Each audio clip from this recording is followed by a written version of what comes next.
Γεια σας. This is the Greek Reporter Weekly News. An indignant Greece slammed EU and International Monetary Fund inspectors overseeing its efforts to reform its debt-crippled economy. The nation accused them of overstepping the role and interfering in Greece's internal affairs. In an unusually harshly worded pre-dawn statement, government spokesman Giorgos Petalotis called the behavior of the inspectors unacceptable. Mr. Petalotis said, "We have needs, but we also have limits.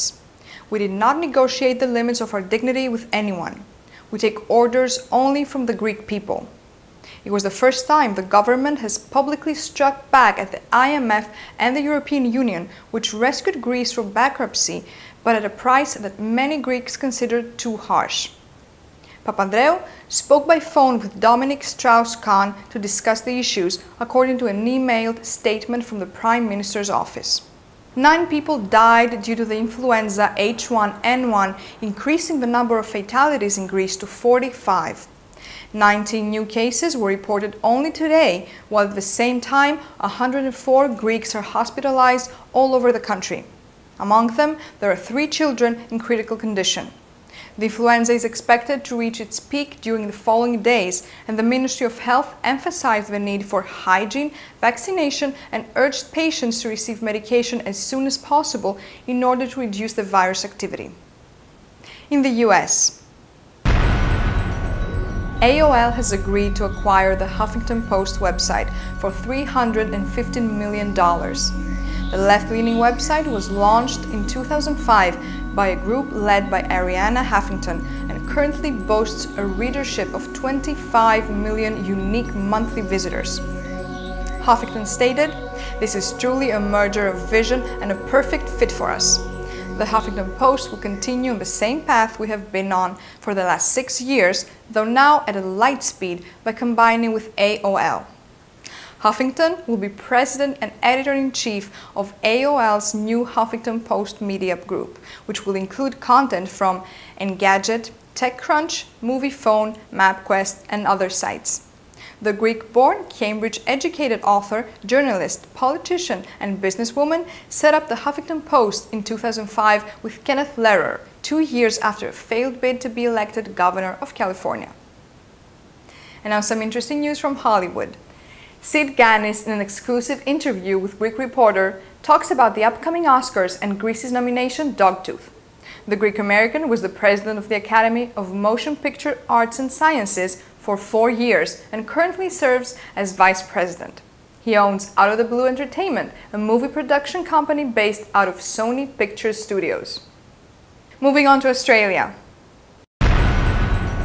Bank of Cyprus Australia Limited announced its great economic success during its 10-year presence in the country. It also announced its plans for further economic activity in more locations in Australia within 2011. The number of its clients and their deposits were increased by 34% and 44% respectively. Director of Bank of Cyprus, Mr. Giorgos Taktikos, expressed his satisfaction about their great achievements. And now some exciting news from Germany. Sophocles Electra will be presented by director Kostas Papakostopoulos in February in Cologne. Performances will take place from the 16th until the 20th of February at Studio Bunkon, the oldest university theatre in Germany, collaborating with the German Greek Theatre of Cologne, established by the artist 20 years ago. The group is comprised of German actors and has been preserved by Mr. Papakostopoulos all these years, presenting plays by Greek and foreign writers. Moving on to Somalia. Somali pirates have seized an oil tanker carrying about $200 million worth of crude oil off the coast of Oman. The Athens-based shipping company NSL stated that the Mount Irene oil tanker was attacked by a group of pirates who took the 25 crew members captive. Authorities have not yet been able to communicate with the ship, which has 7 Greek nationals, 17 Filipinos, and 1 Georgian on board. The vessel was on its way from the Persian Gulf to the Gulf of Mexico when it was attacked 650 kilometers southeast of Muscat, the Omani capital. Somali pirate gangs are known to operate in those waters. The incident comes a day after pirates took control of an Italian oil tanker in the Indian Ocean, some 1,300 kilometers from Somalia's coast.